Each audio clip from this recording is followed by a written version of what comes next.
प्रिय साथियों नमस्कार।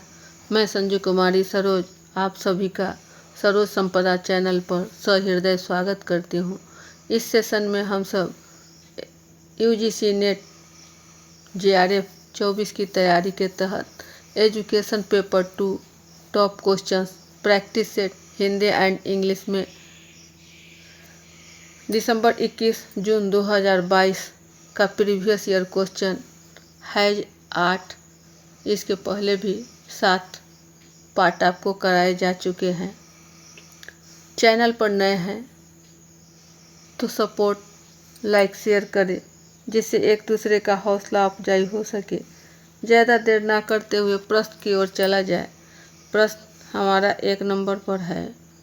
सांख्य दर्शन के अनुसार मस्तिष्क अथवा बुद्धि है ए अचेतन भौतिक वस्तु, बी अर्धचेतन भौतिक वस्तु, सी चेतन भौतिक वस्तु, डी चेतना अथवा बुद्धि।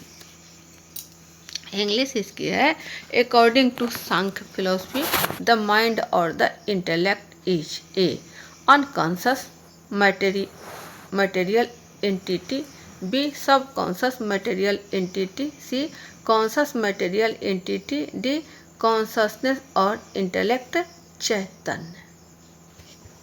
इसमें सही विकल्प का हम सबको चयन करना है। कौन सा सही होगा ABCD में। तो हम सब जानते हैं कि सांख्य दर्शन जो है यह कपिल मुनि की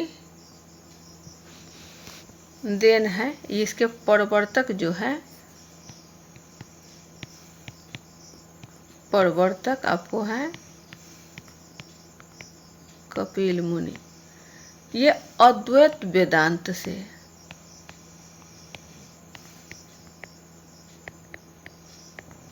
अपना दर्शन को प्रतिपादित किए। इनका विचार था कि प्रकृति जो है वह जड़ है और पुरुष जो है वह जीवात्मा है।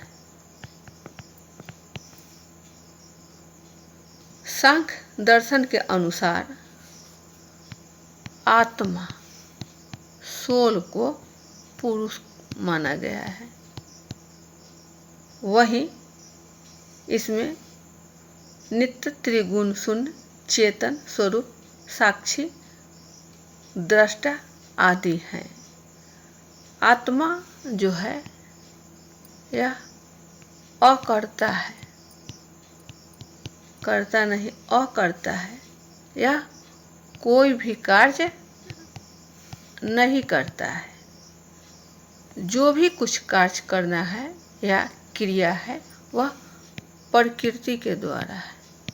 प्रकृति ही कार्य करती है। प्रकृति ही आत्मा का कार्य समझते हैं। कपिल मुनि के अनुसार इसमें 3 गुण का वर्णन किया गया है। सतोगुण, रजोगुण और तमोगुण।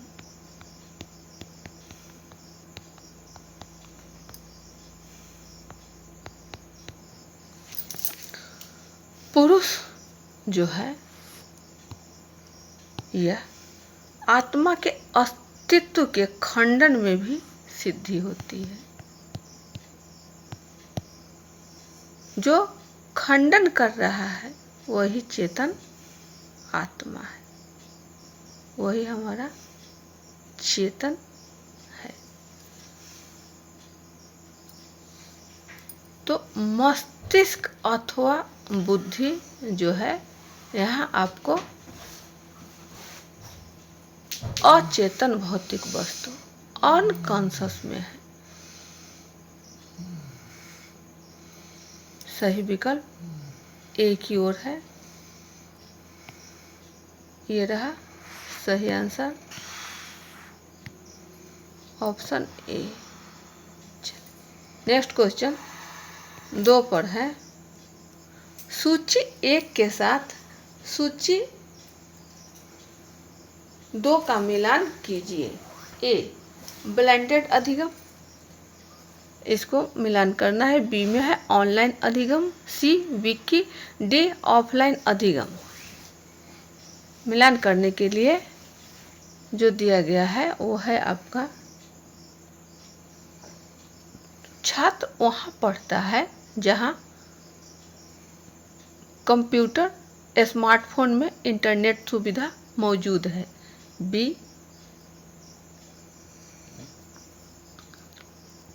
दूसरा नंबर पर है छात्र कक्ष में बैठे अधिगम माध्यम से पढ़ सकता है। तीसरा पर है छात्र कक्षा में प्रत्यक्ष रूप से शिक्षक के सामने पढ़ता है।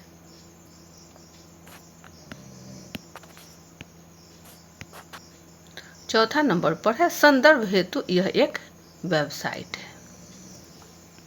इंग्लिश इसकी देख लिया जाए। Match list 1 with list 2। A blended learning, online learning, wiki और ऑफलाइन लर्निंग। एक नंबर पर है a learner learns where computers,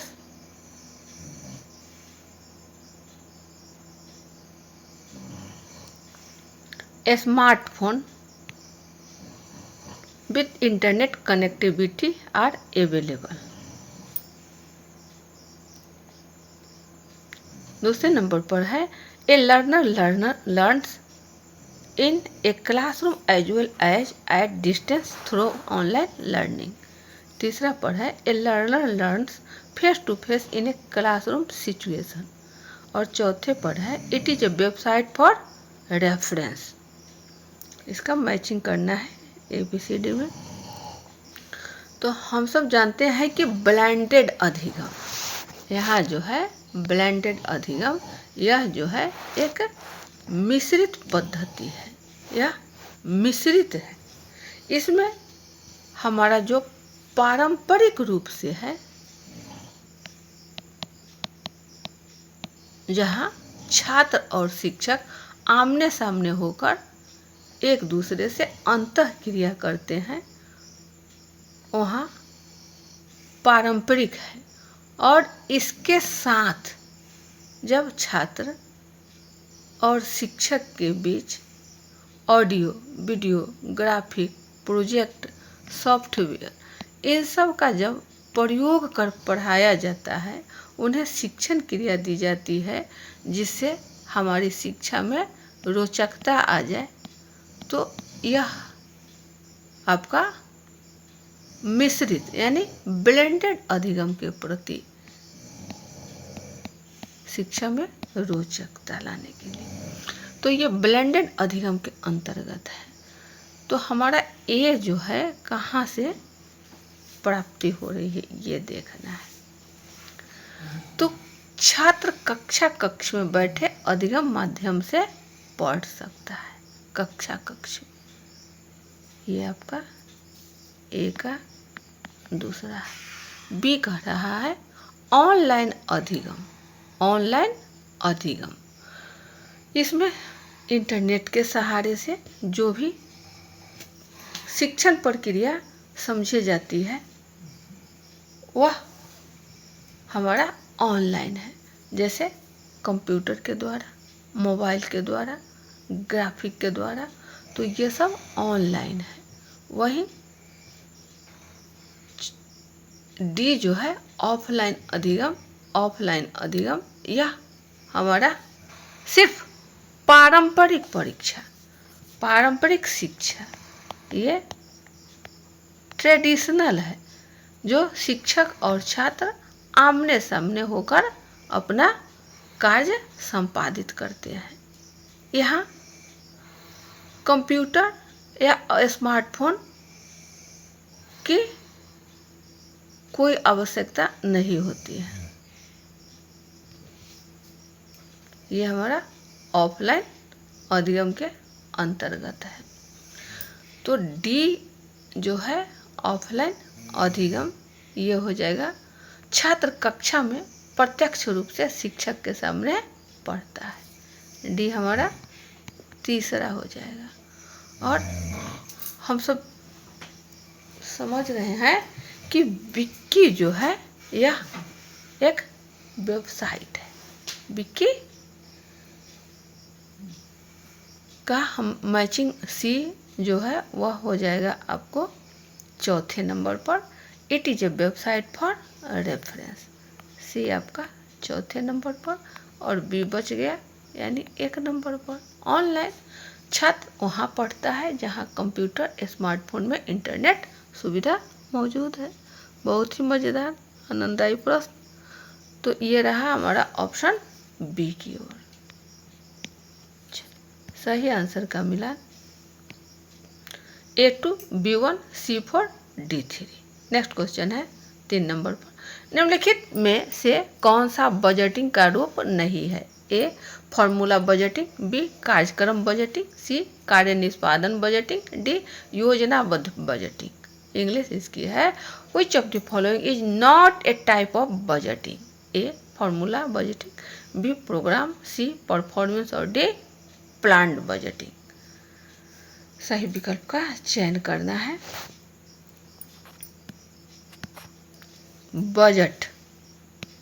budget के प्रकार है आपको। एक नंबर पर है पारंपरिक बजट, ट्रेडिशनल। दूसरा है आपका निष्पादन और तीसरा है आपका परिणामोन्मुखी। ये सब बजट के प्रकार हैं, जिसमें इसके बावजूद भी आपको 5 प्रकार के बजट भारत में पाए जाते हैं।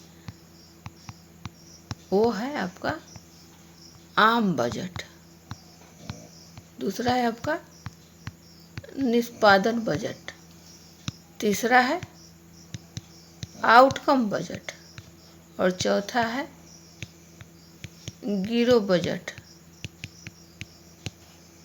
और पांचवा है जेंडर बजट। ये सबसे पीछे जेंडर को बनाया गया है क्योंकि उसका भी कुछ कल्याण हो सके। अब फॉर्मूला बजट जो है यह आपको फॉर्मूले का प्रयोग कर करके यह जो भी घर खरीदने के लिए आप इसका इस्तेमाल कर सकते हैं। प्रोग्राम बजट यानी कार्यक्रम बजट, यह जो है आपको USA के राष्ट्रपति Lyndon Johnson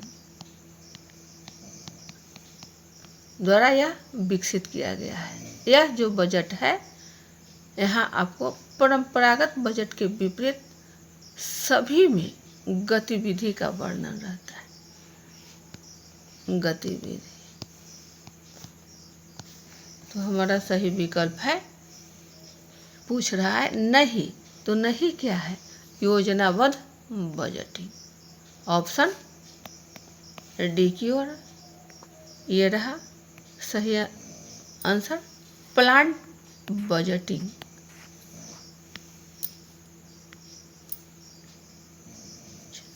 next question 4 number पर है। सूची 1 के साथ सूची 2 का मिलान कीजिए। अक्षमताएं और सहायता सामग्री उपकरण। ए श्रवण संबंधी दोषग्रस्तता, बी अस्थि पंजर संबंधी असामान्यता, सी नेत्र संबंधी दोषग्रस्तता, डी भाषा संबंधी दोषग्रस्तता। इसका मिलान करना है। व्हाइट कैन, संप्रेषण बोर्ड, श्रवण यंत्र, wheel chair. Impairments aids appliances. A oral impairment, B skeletal abnormalities, C ocular impairments, D language impairment। एक नंबर पर है white canes, B communication board, C hearing aids और 4 नंबर पर है व्हील चेयर्स। ABCD में विकल्प का चयन करना है, कौन सा हमारा सही होगा।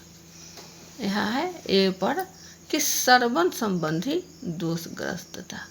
तो श्रवण जैसा कि बोलने से स्पष्ट है कि सुनने से, ध्वनि से जो कमी पाई जाती है वह हमारा श्रवण दोष में है, जिनमें क्षतिग्रस्तता हो। लेकिन आज श्रवण यंत्र का प्रयोग कर हम सब अच्छी तरह से सुन समझ सकते हैं। श्रवण यंत्र का प्रयोग कर कर कर कर। तो यहाँ श्रवण जो है यह हो जाएगा हियरिंग एड्स, यानी श्रवण यंत्र। एका तीसरा बी में है अस्थि पंजर संबंधी असामान्यता। अस्थि सिरा है, अस्थि यानी शारीरिक रूप से, यहाँ शारीरिक रूप से जो अक्षमता पाई जाती है वह हमारा अस्थि पंजर है। तो इसके लिए क्या करना होता है, व्हील चेयर के सहारे वह अपना गतिमान शरीर को बनाए रख सकता है। अस्थि पंजर व्हील चेयर डी में। स्केलेटल एबनॉर्मलिटीज बी हमारा हो जाएगा 4। मिलान करना है कि A3, तो A3 और B4 ऑप्शन डी की ओर है। यही हमारा मिल जा रहा है, सीधी सी बात है।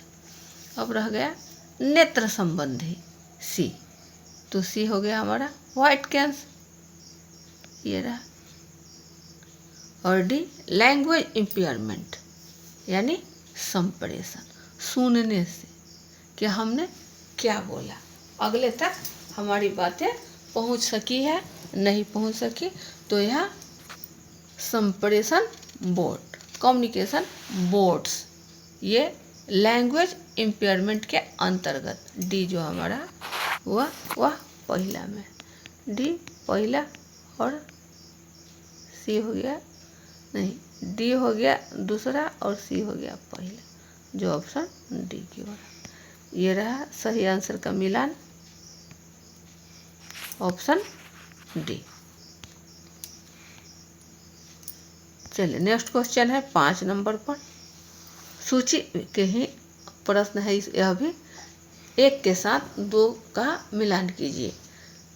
एक में है आपका सूची में सिद्धांत, अवधारणा। ए सिद्धांत का विकास, बी अध्ययन की स्थिति से परे निष्कर्ष का सामान्यकरण किए बिना एक विशेष स्थिति से स्थिति में तत्कालीन समस्याओं का समाधान खोजना, सी सिद्धांतों का अनुकूलन अध्ययन,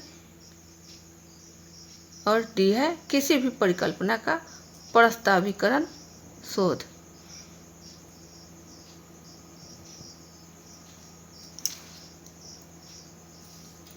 यह परीक्षण नहीं किया जाता,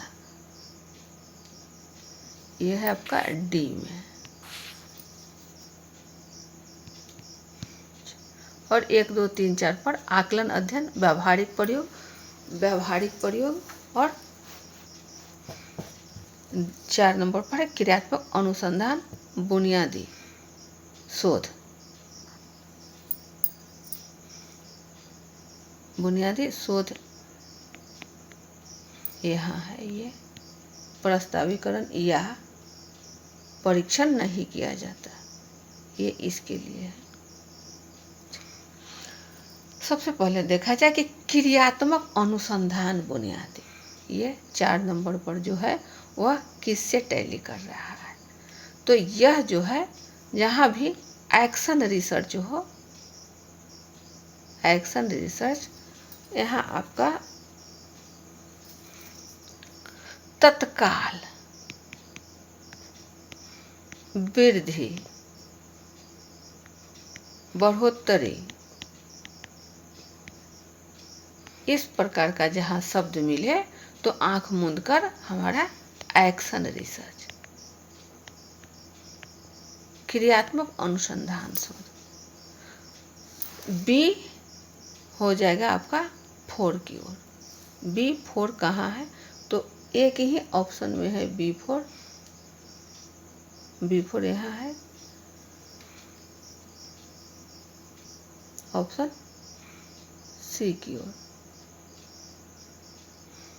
B4 अध्ययन की स्थिति से परे निष्कर्ष का सामान्यीकरण किए बिना एक विशेष स्थिति से तत्कालीन समस्याओं का समाधान करना। तो यह है हमारा क्रियात्मक अनुसंधान, क्रियात्मक अनुसंधान। ये व्यवहारिक प्रयोग जो है दूसरे नंबर पर है, ये दूसरे नंबर पर है, ये तीसरा है, और बुनियादी शोध जो है यह 4 नंबर पर है। यानी बी हमारा 3 की ओर होगा, बी 3 पर। यह है आपका 2, ये भी 2, ये 3 और ये है 4 बुनियादी शोध। तो क्रियात्मक अनुसंधान यानी एक्शन रिसर्च हमारा हो जाएगा 3 नंबर पर। B3 एक ही जगह है, आपको ऑप्शन बी की ओर, ये हो जाएगा सही। एक 4 यानी सिद्धांत का विकास बुनियादी शोध है, और बी हो गया आपका तीसरा सिद्धांतों का अनुकूलन व्यवहारिक अनुप्रयोग, और डी हो गया आपका किसी भी परिकल्पना का प्रस्तावीकरण या परीक्षण नहीं किया जाता आकलन अध्ययन, D1। सही आंसर का मिलान ये रहा ऑप्शन बी।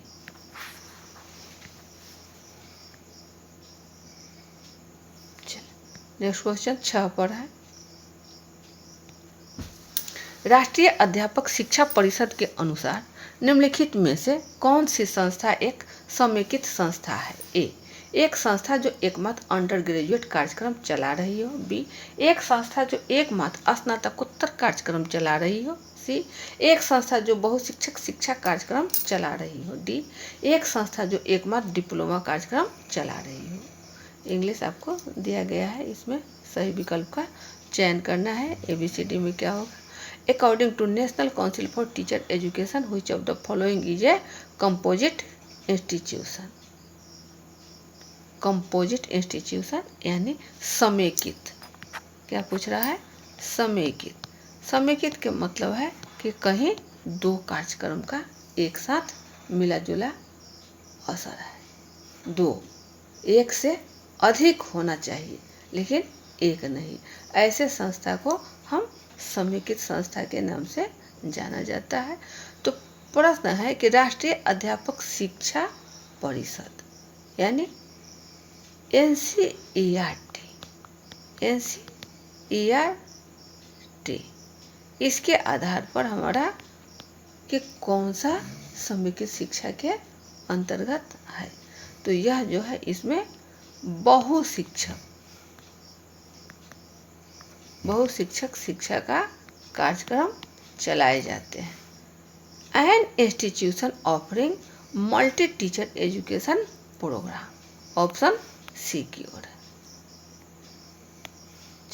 सही आंसर का मिला ये रहा an institution offering multi teacher education program, option C. एक संस्था जो बहुशिक्षक शिक्षा कार्यक्रम चला रही हो। तो ये है आपके कुछ चुनिंदा महत्वपूर्ण प्रश्न जो प्रीवियस ईयर क्वेश्चन के हैं। इसे समझना जरूरी है ताकि इससे संबंधित जो भी प्रश्न पूछे जाएं उसे छोड़ना नहीं है, उसे समाधान करना है। चैनल पर नए हैं तो सपोर्ट, लाइक, शेयर करें जिससे एक दूसरे का हौसला अफजाई हो सके। मिलते हैं नेक्स्ट सेशन में, अच्छे प्रश्नों को लेकर उपस्थित होंगे। तब तक के लिए वंदे मातरम, जय हिंद।